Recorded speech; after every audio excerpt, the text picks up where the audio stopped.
Another issue with so here we are something like 35 years later, finally. We have never seen the wood fuel crisis, actually. What we have seen is local area that have been degraded or not degraded. But still, overall, you don't think that there are places where there is a scarcity, but there are many places where it's more proper of types of management and types of governance. And one important point that maybe I can add to Jeff, because it's something that I'm repeating to my colleague in the CGIAR, that is mainly agricultural-based organization, and that is focusing on food security. And when you tell people, okay, what's important for food security, they tell you it's wheat, maize, cassava, grains, lentils, pulses, and then you look at them and you think, well, I think wood fuel is very important for food security. And when you say that, they generally look at you with eyes like that, and you say, unless you want to eat your maize, rice, wheat, cassava raw, you need to have something to cook it. And for that, 80% of the population in Africa use wood. So wood fuel is very important for food security. It is also a large cause of disease because of the smokes and everything. So it's a very important and very critical issue. It seems that the momentum is building again to put wood fuel on the policy agenda. And people realize that by improving the wood energy or the fuel wood, it's easier for me to say than wood fuel. So the fuel wood value chain, you can contribute to, of course, less degradation, less greenhouse emission, eventually better livelihood for the local people, and better manage ecosystem. So with C4 and all the partners in this effort, we started this new program which aims at finding solutions to improve fuel wood value chain. And we have a first assessment that will be presented to you by Dr. Sola that confirms the importance of governance and that requires multi-level and cross-sectoral initiative, considering the various forest and forest farm agricultural landscape interface for improved outcome in terms of livelihood and forest. So in the next few years, we are aiming at working further in this project and probably bringing some new solutions, suggesting some new policy recommendations in terms of making the fuel wood sector more sustainable. Today, this event on the Global Landscape Forum is a potentiality, an opportunity for us to exchange and for the people in charge of the project to get your feedback and your suggestion in how they can run this very important project and achieve their objective. So thank you for being here, and without speaking much more, I give the floor back to Jeff for the discussion forum itself. Thank you, Jeff. Thank you, Robert, and thank you for including this topic in the proceeds of this event.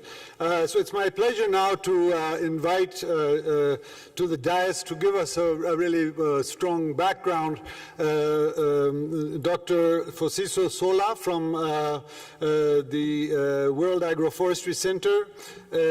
Dr. Sola is the East Africa Program Coordinator for the Dryland Development Program there and an important partner in this effort. And she's going to deliver a keynote which I think has been produced with a number of other colleagues. So please, you're welcome.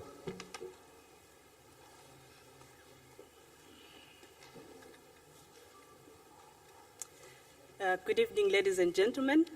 I would like to take you through our short presentation that is based on our initial studies and initial lessons learned from the 4 countries where we are working, funded by the EC through DEFCO, which is as indicated on the slide there.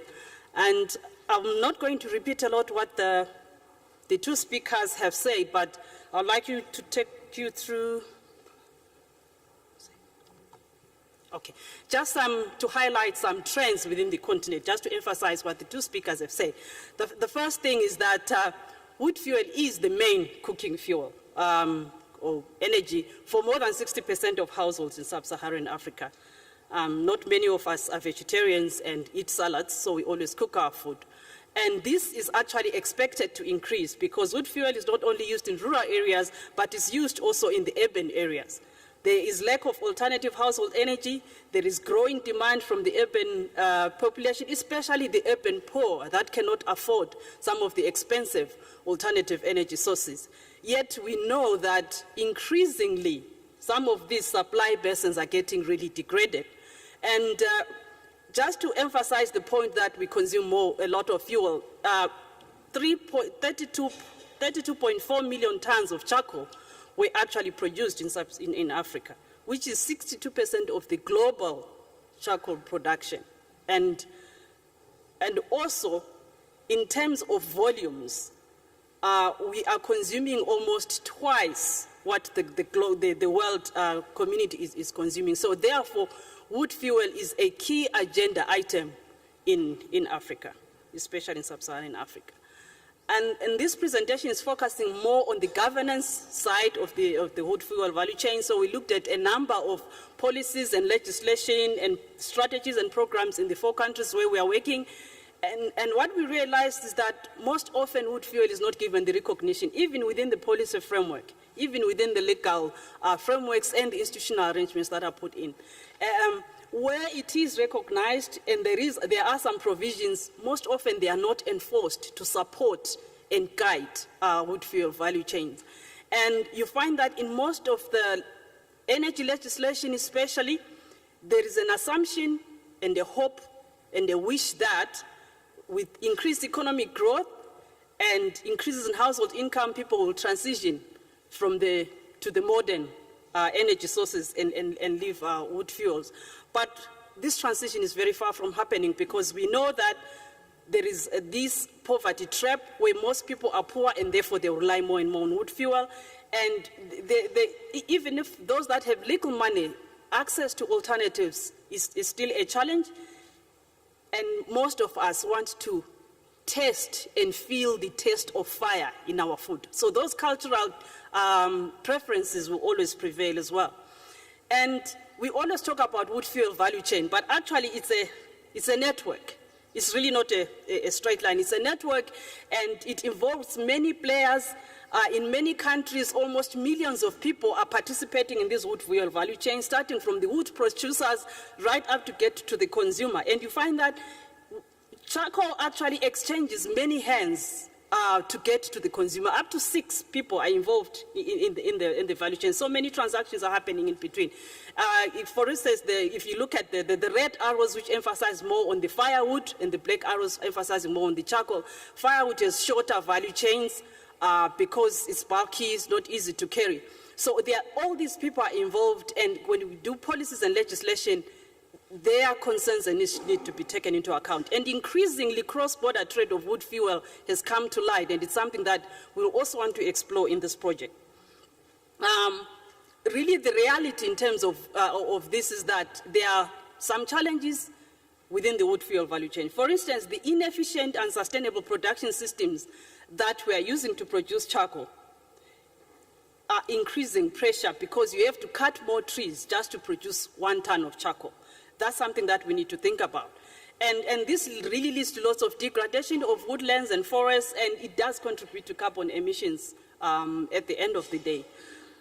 Yet we see that the wood fuel value chains are poorly developed, they are poorly supported. So even increasing the adoption of efficient technologies is really not very well supported in many countries. And in one of the previous studies that we did, we actually saw that wood fuel value chains do have positive and negative outcomes. They have really hugely positive socio-economic outcomes, but also negative biophysical environmental outcomes. They do contribute to indoor pollution and to health issues, but they increase household incomes. Many people are gainfully employed. They increase access. Children are going to school. based on the trade of wood fuel charcoal, but also we see the degradation in the environment, we see the loss of biodiversity and reduced regeneration and so on. So we need to look at both sides, the positives and the negatives, and say, how do we come up with governance systems that can make them sustainable? And as we said, historically, really the energy agendas are focused on developing alternative energy sources, rather than investing in improving and sustaining the wood value chain, the wood value chains, because they are looked at as the dirty fuels. Why invest in a policy for just these dirty fuels, which we are going to actually eliminate and move on with the more modern, cleaner energy sources? And most of the policies that touch on wood fuel are sort of spread across many sectors, which call for lots of coordination, and that coordination is really lacking. You rarely find a dedicated wood fuel strategy that will bring that coordination together. And as a result, it's not really recognized in many cases. So, but then we see a change, some positive change, that countries are developing regulations and strategies, especially licensing mechanisms in terms of who's producing, where you are producing, and so on. And I've just highlighted a few from the different countries where we are working. We also see the wood fuel management strategies coming up within the RED Plus frameworks and other climate-related strategies, and that's a positive move. But still, it's not enough, because really there is this inadequacy in the implementation, enforcement, and even willingness to comply with these regulations. Most often, you have bans, reactionary measures that just ban without really going through some measures to assist the actors as well as the enforcers. Like we know that even if we have licensing mechanisms in these two countries, but 90% of the current charcoal in DRC and Kenya is still unlicensed, and you have inhibiting fees that people can't afford, but then the other issue is really the entrenched bribery, rent-seeking by officials, which makes this sector very informal, unattractive, and illegal in most cases. So we would like to put out a framework out there to say, yes, we can have a governance system that can sustain wood fuels, a governance system that is responsive to the conditions of the value chain actors, responsive to the dynamic context or the drivers that drive or incentivize people to participate within the wood fuel value chain, where we're looking at the socio-economic factors, the biophysical and the technical aspects, a governance system that have clearly known and enforceable legislation, but also strategies and plans to implement that, as well as a mechanism, institutional arrangements of engaging communities and all the actors to be able to participate, enforce, and really get compliance. So we would like to go on and research and see how we can come up with the real attributes of what this governance system can look like. So just to conclude, we would like to leave these messages with you that wood fuel will remain the most important energy source for sub-Saharan Africa in the coming decades. So we really need to start improving the wood fuel value chains and making them sustainable, and not wish them away because they're not going anywhere. Let's manage the increasing demand, and also let's come up with innovative technologies that will reduce the pressure, and also institute governance mechanisms that will give a plain playing field for everybody, reduce corruption, and make the value chains viable. My last point is, let's build on the momentum.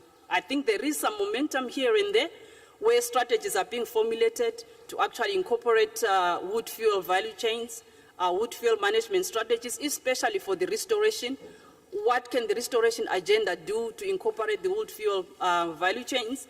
And also certification processes, how can we use them? The multi-stakeholder platforms in the multifunctional landscapes that can include all the value chain actors to come on board and dialogue, improve policy, improve enforcement, but also incentivize compliance. Thank you.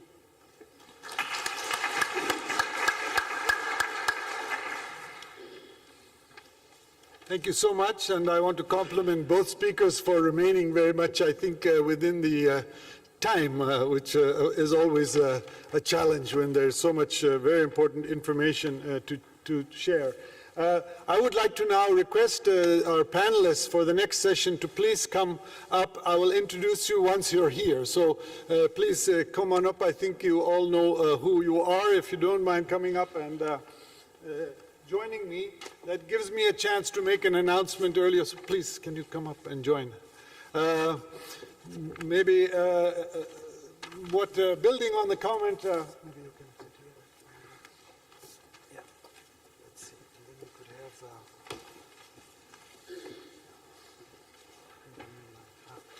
please, thank you very much. Welcome.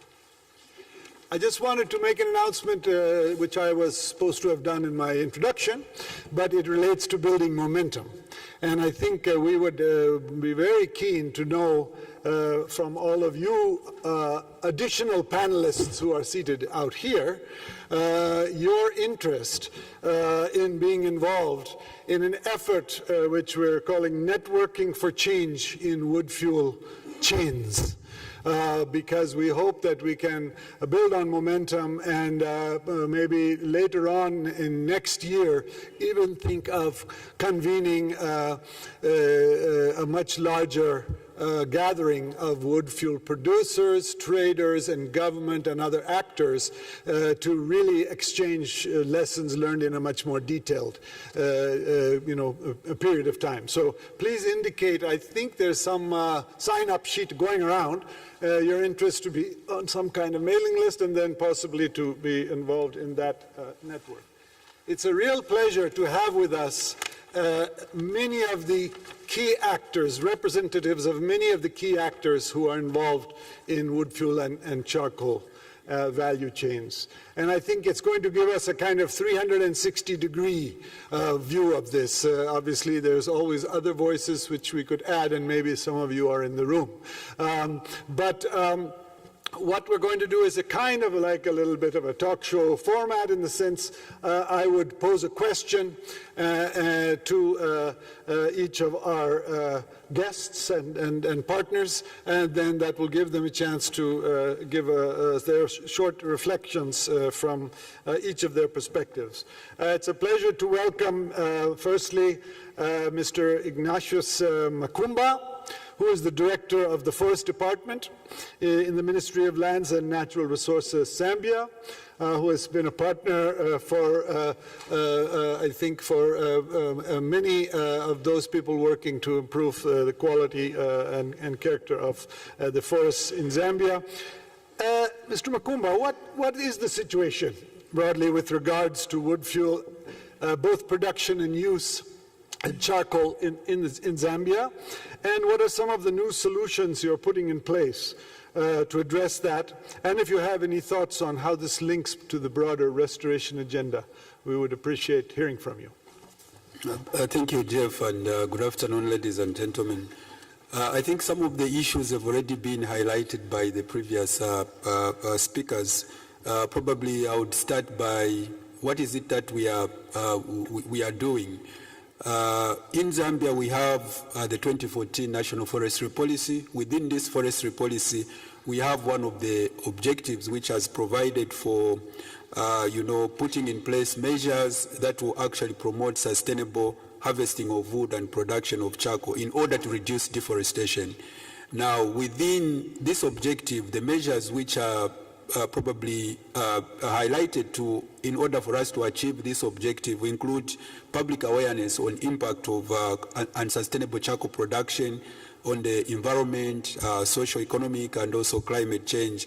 And also we are trying to look at how we can be able to set aside production sites for charcoal, so that charcoal production can be much more organized on a sustainable basis, and also trying to develop guidelines on sustainable charcoal production, and also developing a system in terms of tracking where the charcoal is coming from and where it's going, so that the whole value chain can actually be followed up. And also we are looking at methods of production which are much more efficient.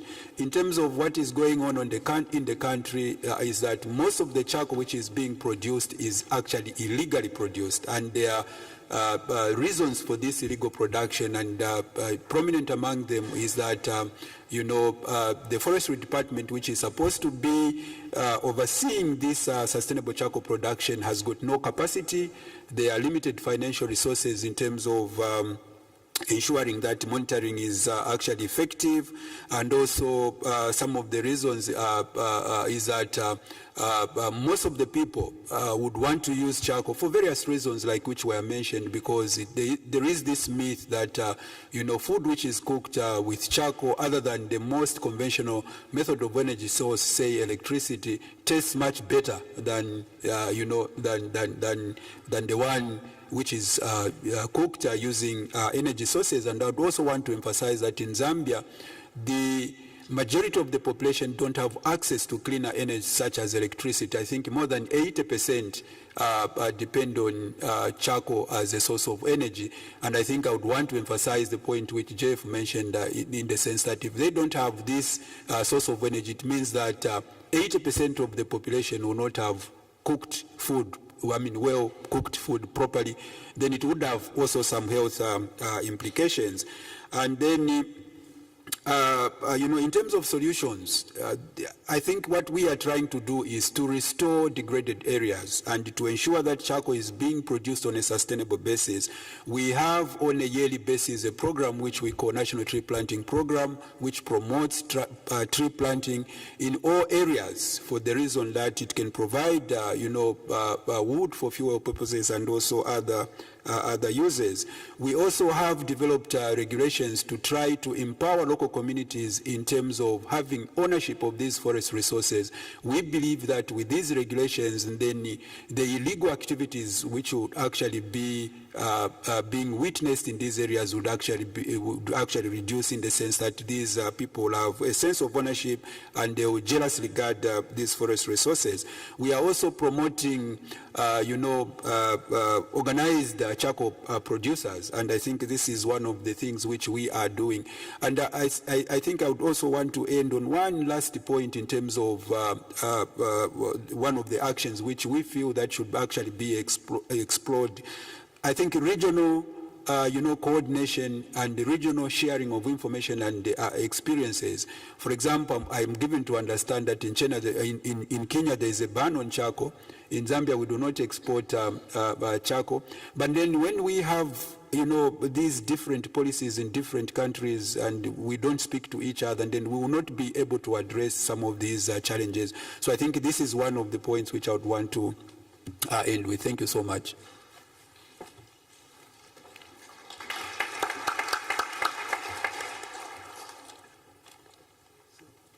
Since I can't figure out how to use the mic at the table, I'll keep standing up. So sorry. Thank you very much for those remarks and for introducing, again, another level of complexity, which is, of course, intercountry and, regional trade, etc. It's now a great pleasure to welcome Ms. Rachel Mwangangi, who is the Assistant Director for the Energy Department in the Environment and Natural Resources in Kitui County. Ms. Mwangangi, what are some of the challenges of actually implementing wood, fuel, and charcoal policies, particularly at the county and local government level? We would be very interested to hear from you about that. Thank you.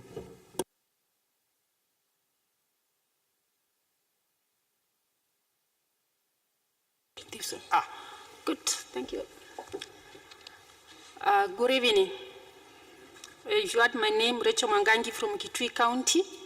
Kitui County is one of the counties in Kenya. We are number 15.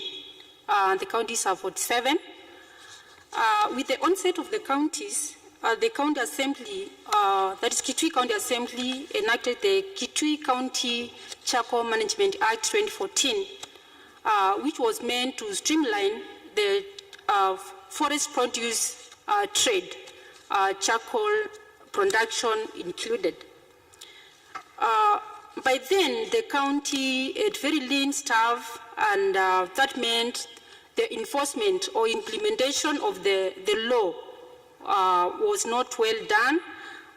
This was because of the presence of very strong cartels in the county that were able to produce, that they had capacity to produce charcoal than the registered charcoal producer association within the counties. And we lost it there. We were not able to implement very well as stipulated in the Act, the charcoal trade.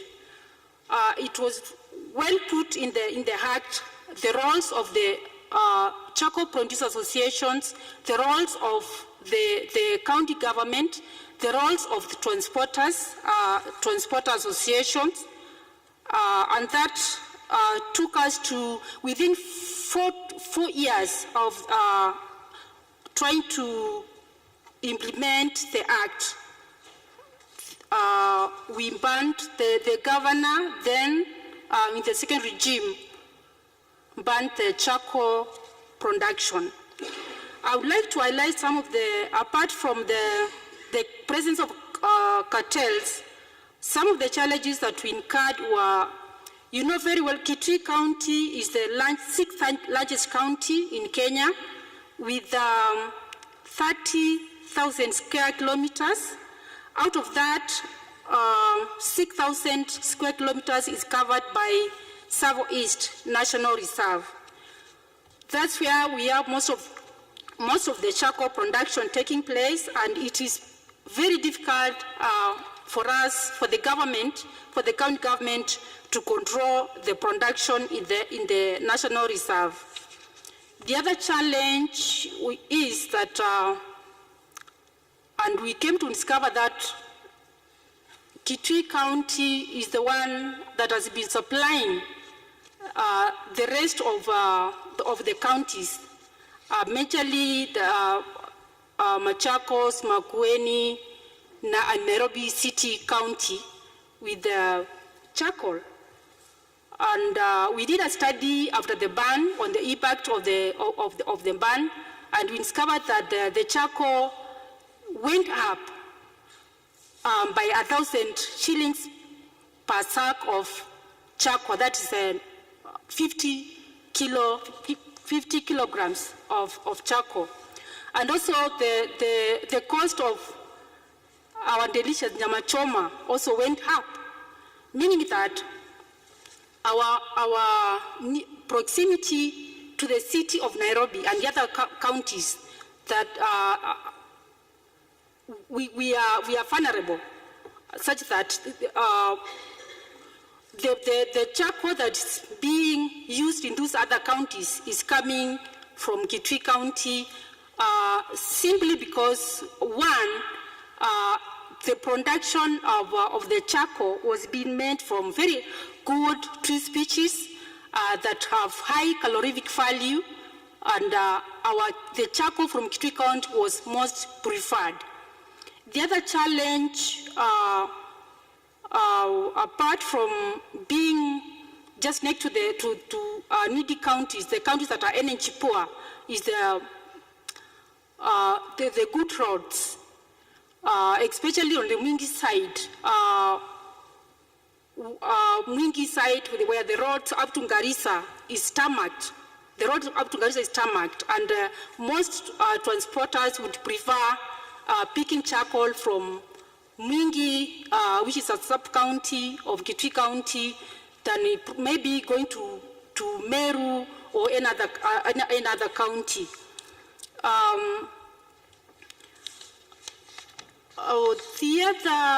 Another challenge that we faced as a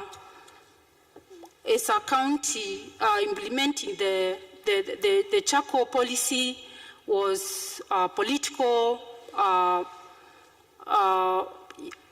goodwill, lack of political goodwill, especially from the local elected leaders, whereby you arrest a lorry, a leader would come and say, these are my people, these are my faults. And it was really a challenge maintaining implementing the law. And again, I mentioned about the weak enforcement structures that were there when we began. Of late, we've employed several enforcement officers, and that they are helping us to sustain the ban. Some of the experiences that we've had, especially on policy, is that we've realized that the policy that we had developed then did not capture some of technologies like briquettes production, pellets production, because we thought we had enough of resources apart from getting alternative to charcoal, alternative products to charcoal. But we are planning to review the policy to integrate production of briquettes and pellets. We've also included in our CRDP, that is a 5-year plan, to support woodlots establishment, briquettes production, creation of or establishment of energy policy centers in the charcoal hotspots. This will enable us to train the communities that are mostly affected on the new technologies of producing briquettes and also pellets, and energy efficiency, that is the production of fabrication of energy-saving vehicles. Thank you. Thank you very much.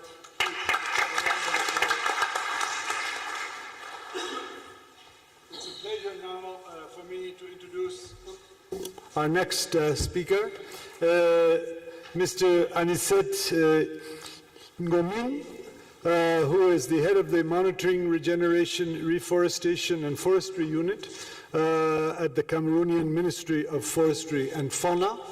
I'm going to ask the question in English, but Mr. Ngomin prefers to give his comments in French, and Mr. Paolo Ceruti from C4 has offered to provide perfect translation. Mr. Ngomin, how can the land restoration agenda, climate change mitigation agenda, etc., support sustainable wood fuel practices? And can you give us the kind of experiences from Cameroon around how you're addressing these issues? Thank you. Merci beaucoup pour cette question, mais qui en cache beaucoup d'autres. Le Cameroun, on a l'habitude de le dire, c'est l'Afrique en miniature, parce que le Cameroun regorge pratiquement de tous les écosystèmes qu'on retrouve en Afrique. Et donc c'est une chance, c'est également beaucoup d'atouts, mais en même temps cela nous impose beaucoup de défis. Parce que pour chaque écosystème, comme vous le savez, il faut une stratégie spécifique. Et donc, s'agissant de la problématique bois-énergie, effectivement, c'est un secteur très important. Je vous en donne juste quelques chiffres. C'est un secteur qui génère en termes de chiffre d'affaires environ 185 milliards de francs. Et donc, au-delà, n'est-ce pas, de ce que le bois d'œuvre artisanal peut rapporter au pays. Mais en même temps, qui impose beaucoup de défis parce que la parafiscalité représente environ 1 milliard de francs, alors que les revenus de l'État, en même temps, représentent moins du dixième, effectivement, de ce montant de la parafiscalité. Et donc, tout cela nous impose un certain nombre de défis qui sont d'ordre organisationnel, mais aussi institutionnel et puis juridique. Et il y a aussi la pression énorme sur les ressources, parce qu'aujourd'hui, on se rend compte que l'effort de marche, il y a de cela 10 ans, il fallait faire 6 km pour atteindre les massifs. Aujourd'hui, il en faut 20 km. Et donc, pour atteindre les massifs où on peut exploiter, n'est-ce pas, du bois pour en faire de charbon, de bois de feu. Sorry for the translation. It's just a translation, not an interpretation. So I'm very honored to be here. Thanks a lot. Concerning this sector in Cameroon, it's a very important sector with a turnover of about 185 billion CFA. The challenge is that this comes also with a parafiscality of 1 billion CFA, and this has to be compared to at least 1/10 of that amount that comes just into the coffer of the state. So the rest is all taxation that goes in the form of bribes along the way. So these figures, just to give you an example of the challenges that the sector poses for Cameroon and for the government. And another figure, one of the last figure that is being proposed is that 10 years ago there were 6 kilometers to walk to find the resource, and now 10 years later people have to walk about 10 kilometers from the forest to get the resource. Merci. Alors, en termes de réponse, comment est-ce que le Cameroun s'y prend? Le Cameroun s'est doté depuis quelques années d'une stratégie nationale en termes de modernisation de la filière bois-énergie. L'objectif, en réalité, poursuivi par cette stratégie, consiste à réduire le déficit entre l'offre et la demande, qui se situe autour de 410 000 mètres cubes de bois énergie. So Cameroon, in terms of how we tackle the value chain and the sector, we have a national strategy for the wood fuel, and this national strategy is focusing primarily on closing the gap between the offer and the demand, which today stands at about 90,000 cubic meters. Alors, pour y parvenir, on s'emploie à mettre en place ce qu'on appelle les forêts communautaires, et puis à réaliser des plantations forestières, mais aussi à faire de la valorisation énergétique des rébus de bois, des rébus de scierie, qui sont produits par les unités de transformation de bois, notamment dans la partie méridionale du Cameroun, donc à l'est du pays. Mais il y a également un autre défi qui consiste à mettre à la disposition des consommateurs de bois énergie, ce qu'on appelle des foyers améliorés. Et puis, cette stratégie également, on s'emploie aujourd'hui à la différencier en termes de programmes et puis d'autres projets. So a few of the measures that, some of the measures that we are putting in place, community forests are one option that the law allow for people to have. We are also setting up plantations, and also we are trying to give value to the remainings from the industrial sawmills that produce a lot, and so that saw can be used to produce briquette. We're also distributing improved cook stoves for the consumers, and the last one, I missed that one. En fait, il est question aujourd'hui de continuer à développer d'autres projets. Oh yes, and in addition to this, they are developing several other projects to try to target the gap between demand and offer. Voilà, donc maintenant je vais aller un peu plus en profondeur pour vous parler très rapidement de projet pilote bois énergie, qui est l'un des axes très importants dans la stratégie de modernisation de la filière bois énergie. Alors, il y a 7 axes qui ont été définis, et puis aujourd'hui on a un ensemble de résultats qui sont encourageants. So I'm going to discuss now more specifically one project that is a pilot project on wood fuel, which is declined into 7 axes. Voilà, pour ceux qui ne connaissent pas très bien le Cameroun, la partie septentrionale, c'est en réalité la partie sèche, si vous voulez, la partie sahélienne, donc là où la problématique de bois énergie se pose avec beaucoup plus d'acuité. Alors, au rang, n'est-ce pas, des résultats que nous avons obtenus dans le cadre de la mise en œuvre de ce projet pilote bois énergie, Nous avons environ 30 communautés qui ont été organisées. Nous avons également environ 20 bassins de production qui ont été identifiés.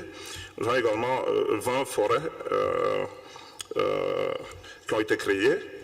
Et on a 40 hectares de plantations qui ont été réalisés. Et puis 12 marchés. On a organisé le marché de bois pour essayer, n'est-ce pas, de mieux le contrôler. On a également un ensemble d'acteurs qui ont été formés, il y en a environ 200. So some of the results are that, first of all, the northern part of Cameroon is the one that has most problems because it's the dry part of the country, and so in the framework of this project already, what has been put in place are about 30 communities that are engaged in the plan. They've found 20 production basins, so 20 areas where production is occurring. They have established already 20 community forests with a special target of producing charcoal, 40 hectares of plantations, about 12 markets where people can trade, and 200 traders or producers that have been already formed to improve the producing methods. Alors, nous avons d'autres défis parce qu'en réalité, nous sommes conscients de ce que beaucoup reste à faire malgré les résultats encourageants que je viens de présenter.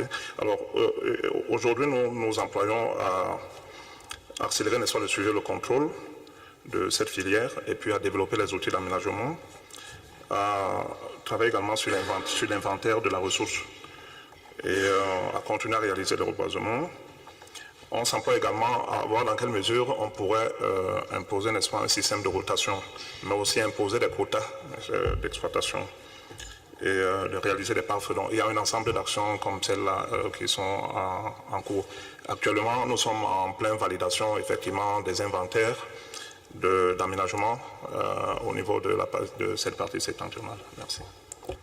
So other things that they are developing is, first of all, a better focus on control of the value chain.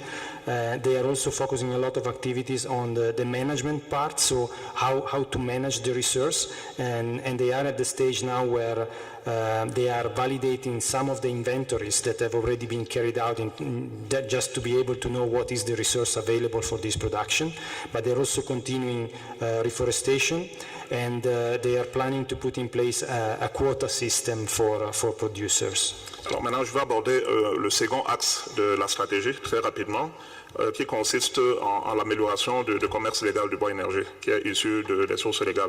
Alors il y a une plateforme qui a été lancée au niveau de la région de l'Est du Cameroun, qui est une région forestière, et, pour la mise en place et le développement de chaînes de valeur charbon et rebut de bois.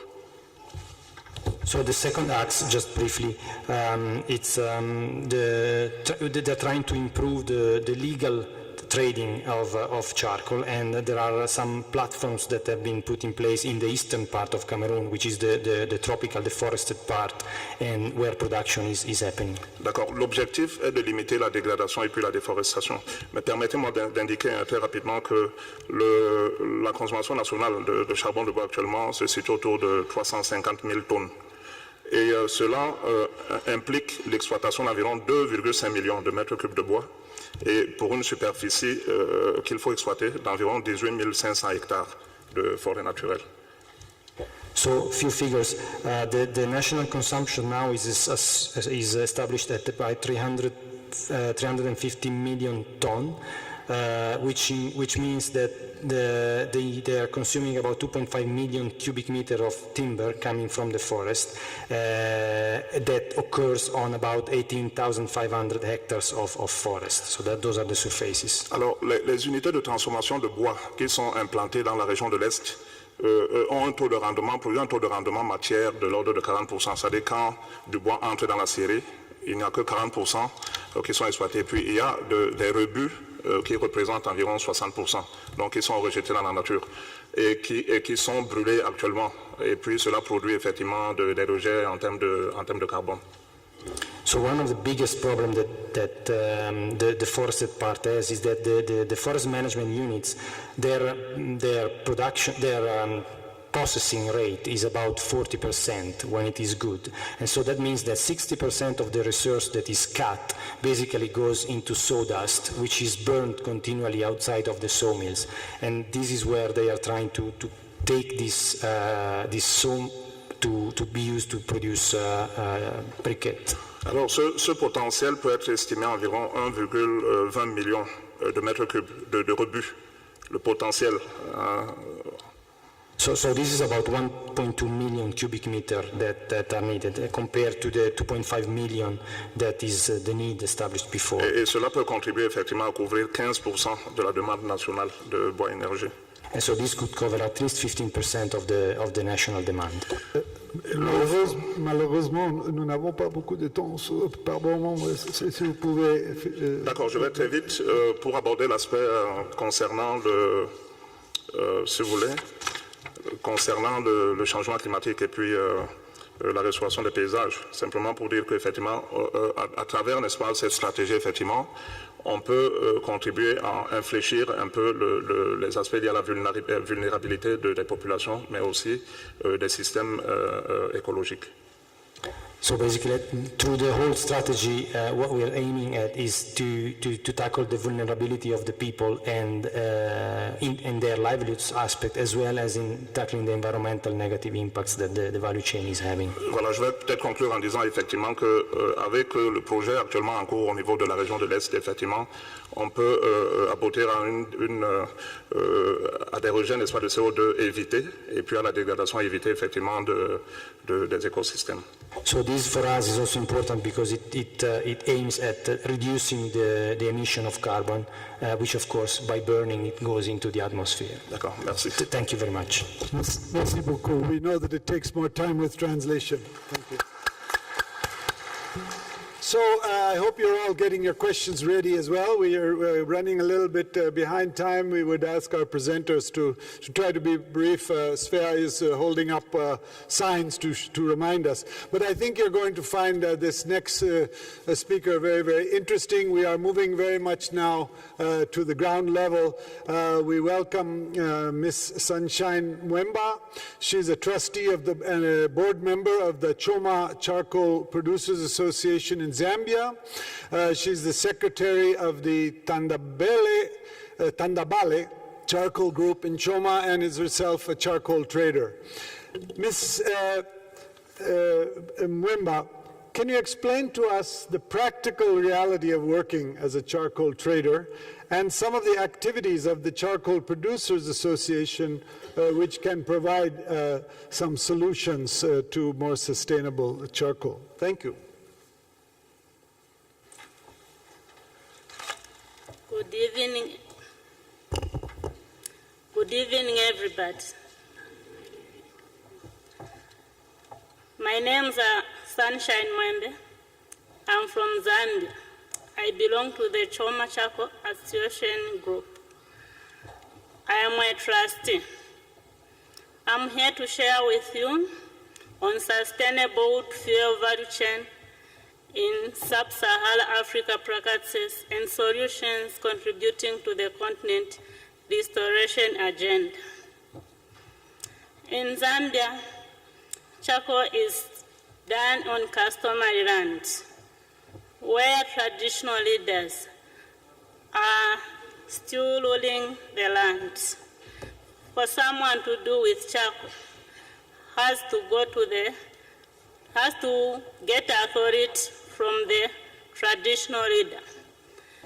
Then, after getting the authority, that isn't enough, he will go to the forest department and buy a production license which will allow that person to produce charcoal. Because the forest department is the only mandated institute which issues licenses by the laws of Zambia. When the person gets the production license, has to go to the headman and show that license to start the production. The process for charcoal production in Zambia, we are still using old method of making kilns, which takes about 2 weeks for the charcoal to be ready. And when the charcoal is ready, me as a trader have to follow the charcoal to the village. And the packing can take me about 1 week for the charcoal to be packed, finished packing. And after that, myself, I have to look for my own transport, which I can transport my product from the point of production to the point of trading. But before that, I have also to buy a license, which is conveyor's license, which will allow me to transport my goods. And when I reach to the market, I'll supply my goods to the customers and all the stakeholders. And the only challenges we have is that it's long distance from town to follow the orders to the village. And like during rain season, there are challenges, track breakdowns. And among our members as an association, we have planted about 5 hectares of woodlots. 1 hectare from the chiefdom, Mr. Our Royal Highness, Chief Choma. And 4 hectares were planted among our members. And for those who are still willing, we still give out woodlots and seedlings, and we give them materials.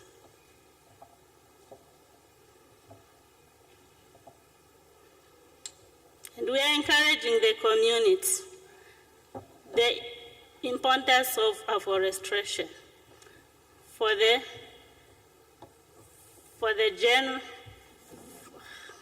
future generation. Thank you.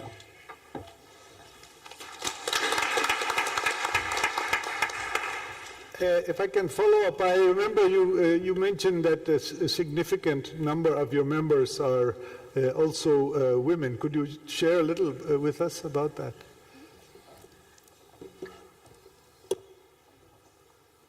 As an association, we have even opened about 25 groups where we have about 500 members, 300 women, and 200 men.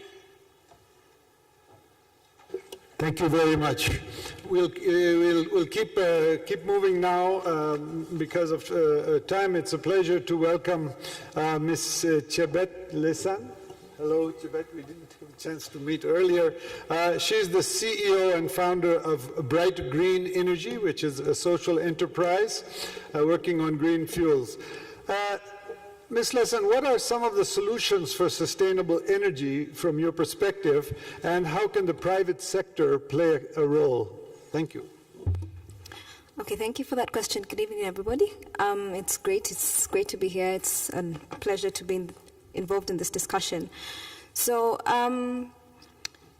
let me start by saying that I run an organization called Bright Green. We're a social enterprise, and we make charcoal briquettes. We produce our briquettes from agricultural biomass and waste from around Nairobi and both neighboring communities that produce agriculture. And we like to think of ourselves as disruptors because we are bringing a new way of looking into the whole charcoal and wood fuel space and creating a solution for that. Now, I think charcoal is one of the oldest commodities. As far as back as I can remember, I used it when I was younger. My parents used it. My grandparents used it. So it's something that has been. It's a product that has been around for a long time. And what Bright Green is doing is trying to think about what other methods we can use to provide this solution to communities around Kenya. So we are based in Nairobi, and we produce about, last year we did a production of about 500 tons, and looking at the figures earlier of 32.4 million tons of charcoal used, we see that we're still a very, very small micro-organization, but one that has huge potential. So what Bright Green does is we collect different forms of agricultural biomass, and we have formed a method of carbonizing that biomass, and we carbonize it using very local kilns, very rudimentary kilns with community-based organizations. And from there, we then take it into our center, production center, where we compress it into charcoal briquettes. The form of distribution is basically partnerships with local communities, local kiosks, and local women around Nairobi. Our focus is on the urban poor, so we're looking at really getting down into the communities, into the communities and into the users that really need charcoal. One of the interesting things that lessons we've learned about charcoal is it's a product that is used across different social structures, all the way from the high income earners into the very poor income earners. The difference is how basic the need is. So we're really targeting on those low income earners. The reason why we feel that this is such a huge potential and a huge solution to this challenge is because it's one that can be scaled severally. In Kenya, for example, we have a lot of sugarcane production, we have a lot of tea production, coffee production, all producing biomass waste that currently has little to no economic value. The farmers are not looking at it as a solution. The government is not talking about it as a solution. But we're working on that on a micro scale to see the potential, and we are actually achieving success. As I mentioned, we produced about 500 tons last year. We're still a startup, so we're still very small. Let me talk about the advantages that we feel that the consumers have mentioned quite a bit. One of the things is that it's a product that's less smoky, still using very rudimentary processes to carbonize. We still have a few challenges with the smoke, but we feel that this is something that research can be done and can be improved on, and definitely it could be better than it is. And then it also has a great potential to be cheaper. So that's one of the things that the customers are really excited about. It also has a long burning time. So we're looking at about 2 to 3 times the amount of time that the charcoal burns, which also translates to a cost saving for the customers. Well, some of the challenges we've had along the way, some of the challenges we have had along the way during this journey has been, there's really been a lack of support from the government. They're not having this discussion about briquettes. It just started very recently. We're looking to see them actually put more focus on even doing research on the different raw materials that we have and the potential for those to provide a solution. And then something else is also there's just a lack of general awareness with the population and with the consumers as well. So these are the challenges that we've been having, and I'll speak about the support that we can get from the government. Thank you.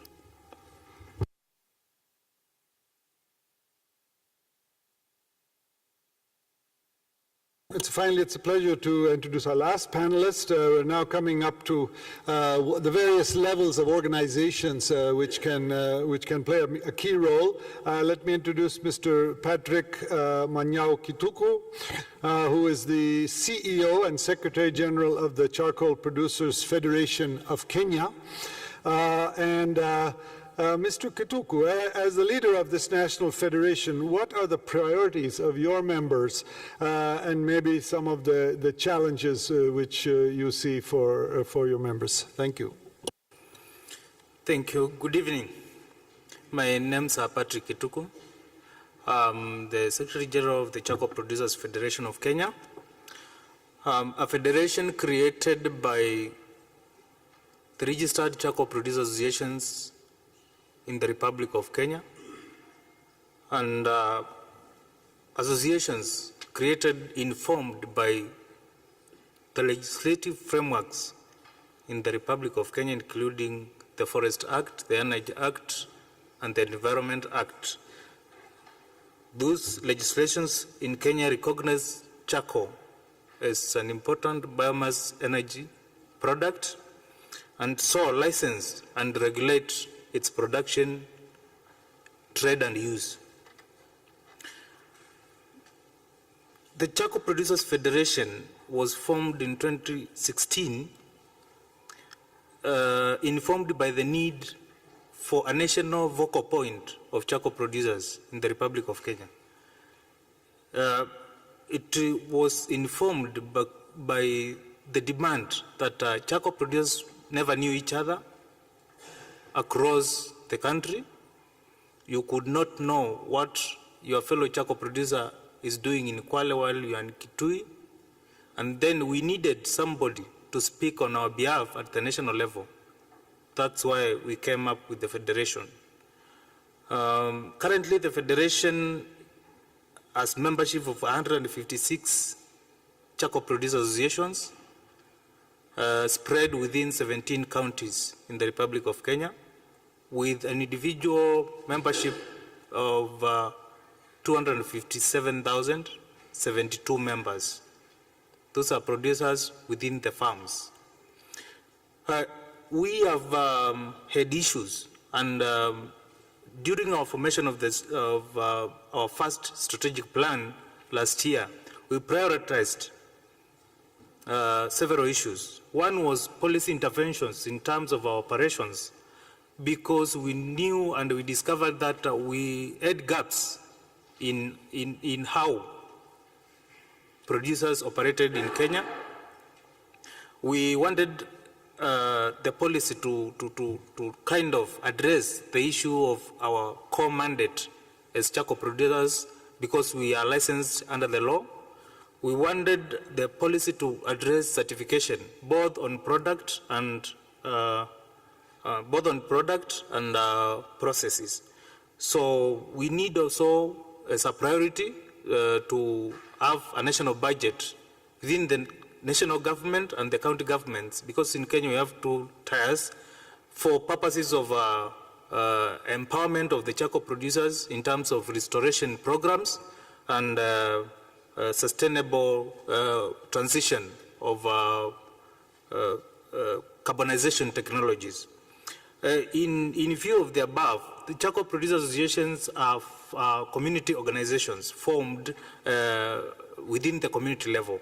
You will find we have an engagement of 60% of women, both in the administrative level of the CPS and more on the daily operations, ranging from the nursery preparations of tree seedlings and actual grading of the packing of charcoal. In view of the FR 100 initiative of landscape restoration, we are better placed to implement the initiative in terms of our member capacity to actually plant the trees and restore our landscapes within the communities within our jurisdiction. Thank you.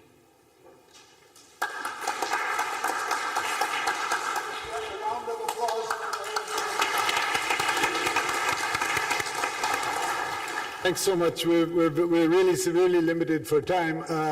I did want to maybe see if there's a couple of people who would like to give any comments or interventions. And I wanted to ask maybe very briefly His Excellency Chief Chuma Kenneth Stialu from Choma District, who is one of the key partners in Zambia. If you just had a few words from your perspective of a hereditary chief.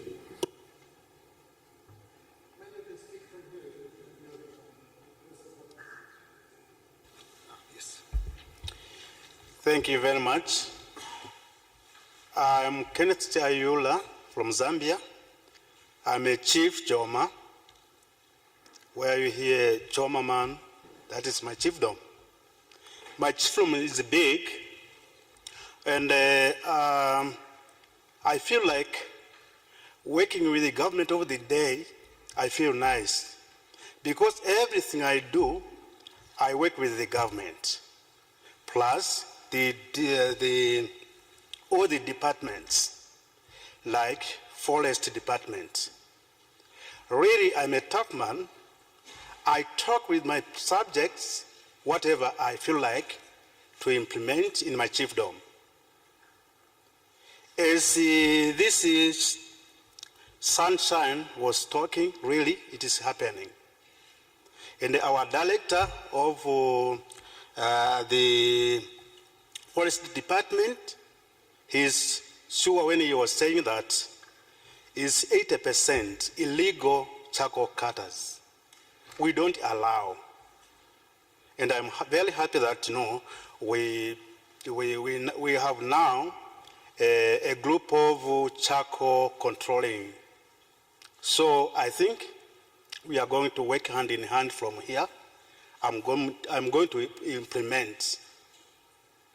Doing this, in 2013, I got strategic plan where I follow. I did that with my subject in the chiefdom. I think, Mami, can you bring that strategic plan so that the director can see it? Mrs. Who is that one? Mama, bring that strategic plan, please. What is that woman? Huh? She's not here. Yes. So, to work with your subjects, to sensitize your subjects, it's better than fighting. Me, I work with the police, district commissioner, the permanent secretary. We work hand in hand. That's why I managed to control the situation. Thank you. Thanks so much, and we really appreciate that importance of that leadership to promote this solution. So I think, you know, I can't even try to summarize the complexity of the issue. We started with a very useful overview, not only of the importance, but also of some of the serious concerns. Generally speaking, in my experience, charcoal is the villain, not part of the solution. It's seen as the cause of deforestation. It's seen as the cause of,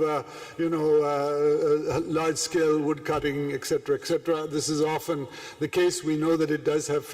Oh, thank you. This is the plan which was made. Thanks for sharing. I have another copy. Oh, okay. Thank you. Thank you very much. You can see the plan here. And I think developing these plans at a landscape level are very, very critical as part of the solution. So how do we formalize an informal economy? How do we legalize what in many cases has been viewed as an illegal economy?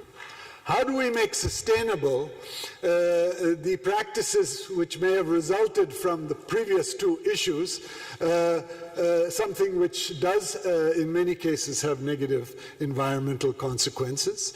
How do we balance the health benefits of cooked food and boiled water with the challenges of heavy wood smoke in houses from maybe poor stoves or poor burning?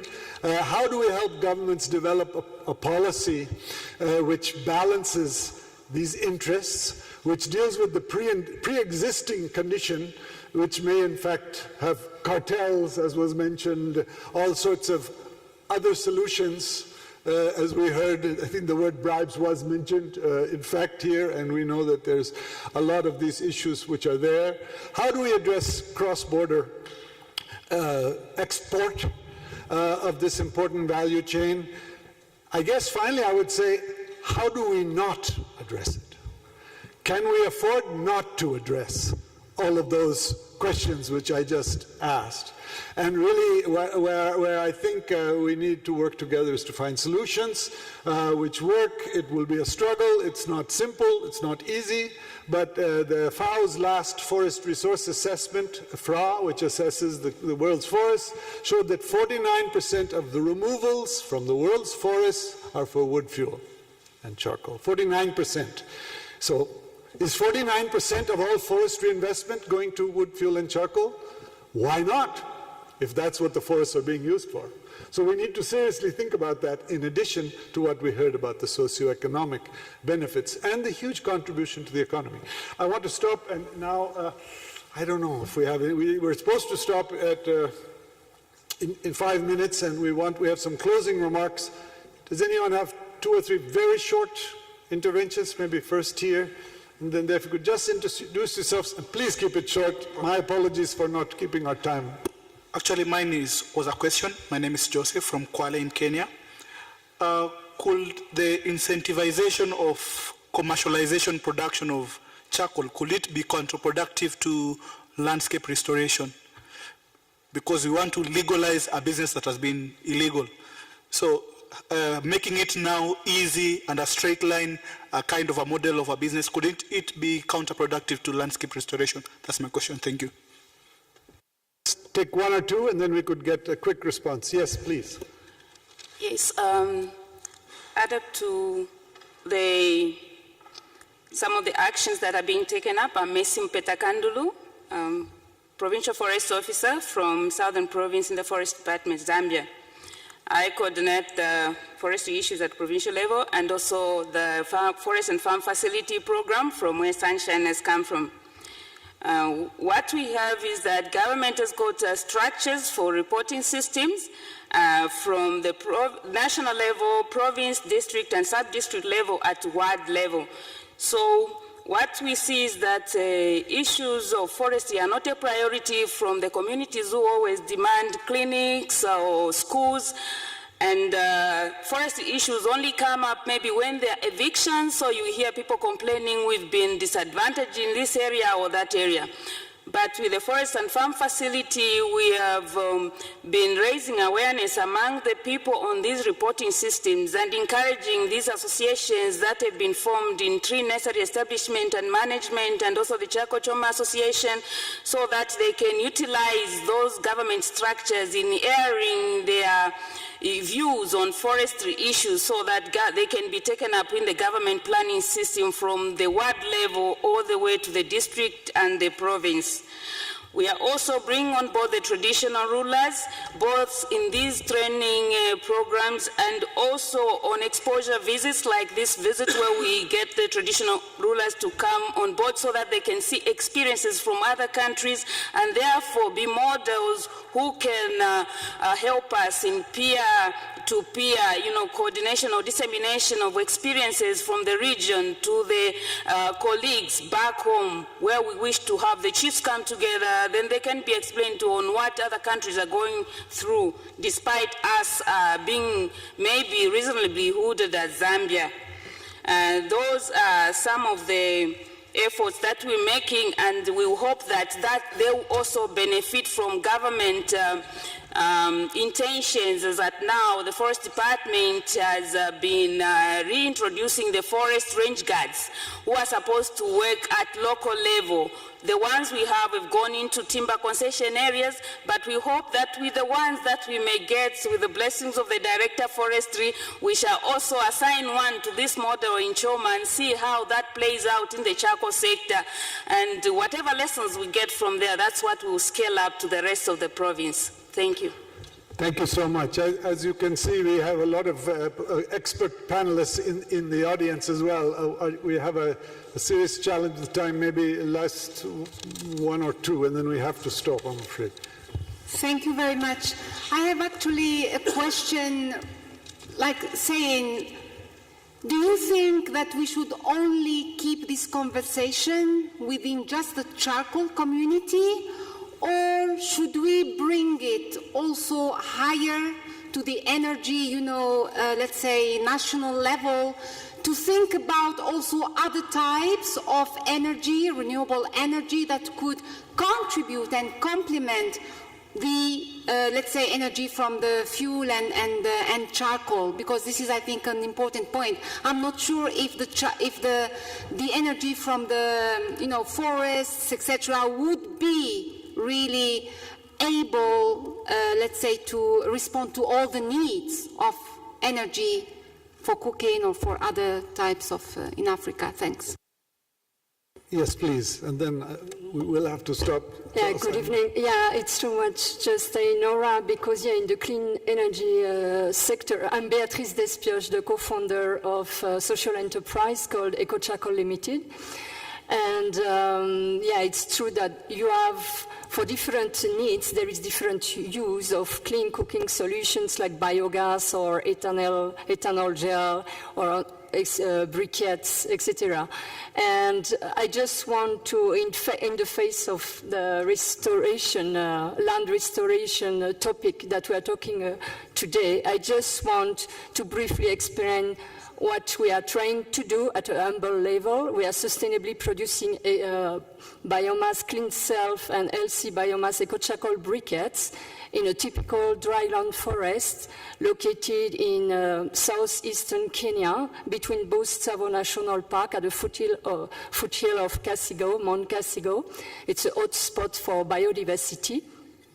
And we are doing that of course, for mitigating climate change, reducing deforestation, so reducing the pressure on the forest resources, and also reducing soil erosion.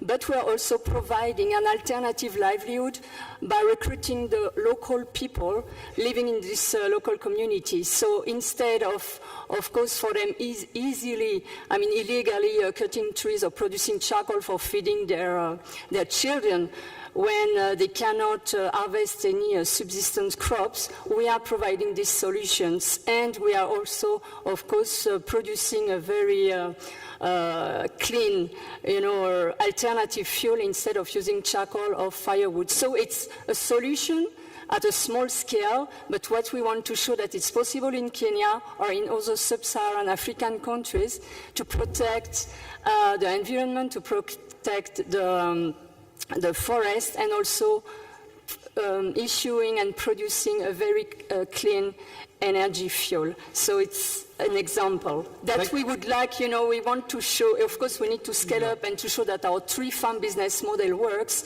in order to be replicated. Why not in Kitui County? Or we have been approached by Kajiado County as well.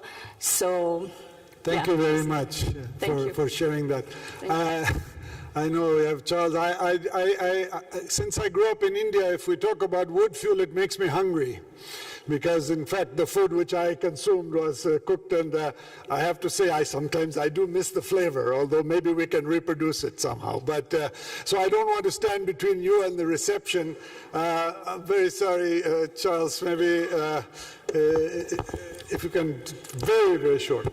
I'll do that, Jeff. Thanks. I'm Charles from FF Park in Kenya, and mine goes straight to the Federation.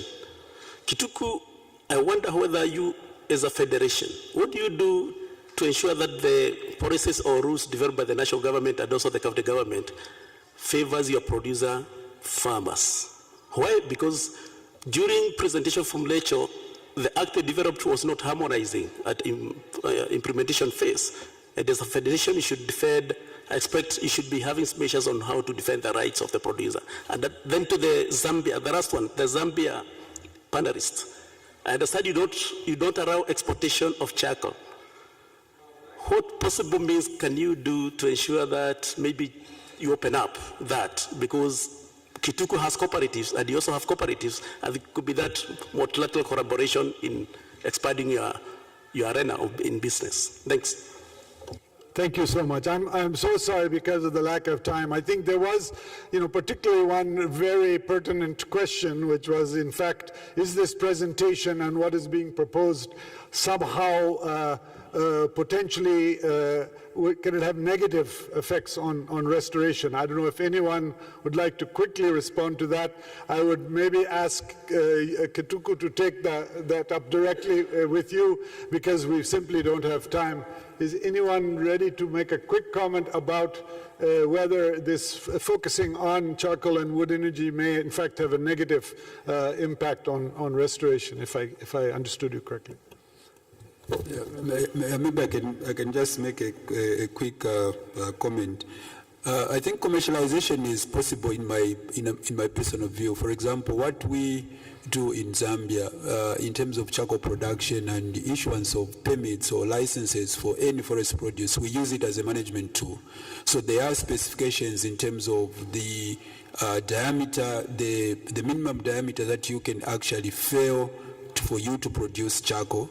And so in that regard, I feel that that aspect of commercialization can come in, because I think like the lady from, is it agroforestry indicated, this charcoal production will still be with us for many decades to come. When you have high poverty levels in some of these developing countries and 8% of the population rely on charcoal for energy sources, then you see that that will still be a problem. So maybe that's an opportunity which requires exploring and further discussions, but of course realizing that there could be a potential of being a negative towards restoration. Thank you very much. Now it's my pleasure to ask Dr. Musonda Mumba, who's head of the UN Environment's Terrestrial Ecosystem Unit, to maybe say a few words in closing. Thank you. Thank you so very much. I think I'm going to speak from here in the interest of time. It's been a very exciting and very interesting conversation. I think in closing, I just want to say that I'm originally from Zambia, and I grew up really in some of the headwaters of amazing river systems, and really it is true, the whole charcoal problem is a reality. But I also want to sort of challenge this conversation in saying that I think that we've seen from this conversation the inter and intra movement of charcoal across regions, borders, etc. I had the chance of speaking once to somebody from Saudi who told me all the shipping trucks that come inland in non-coastal countries go back with charcoal that is shipped to Qatar, to all these places, because they love the taste of their meat made from real charcoal.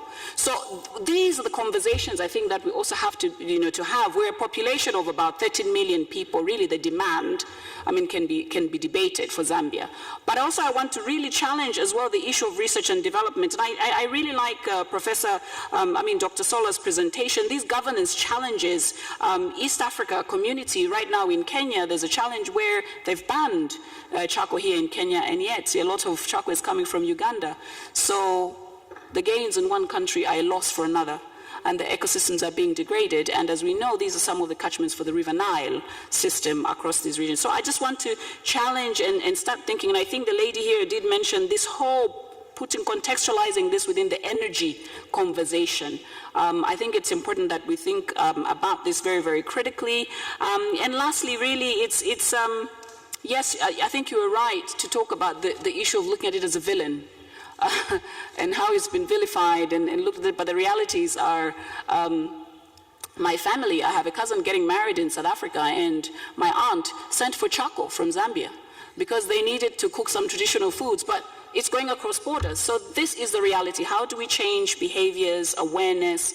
And one last thing I also want to say, I had the opportunity of speaking with the Ugandan king, the Kabaka, who said, instead of paying dowry, because we pay dowry in a lot of our Bantu cultures to marry a woman, the Kabaka has instructed his people in the Baganda, the man has to pay in the form of seedlings and make sure they survive, because that is a gift to the woman so that she can have a woodlot. And that, so even as I listen to Chief Choma, I'm really excited that he's here.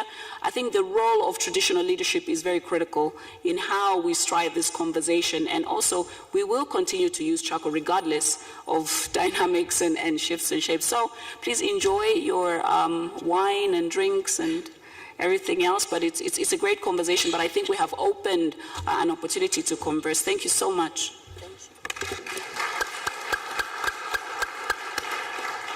Thanks to everyone. Have a really nice reception, and never stop thinking about how we are going to address these issues in restoration. Thank you.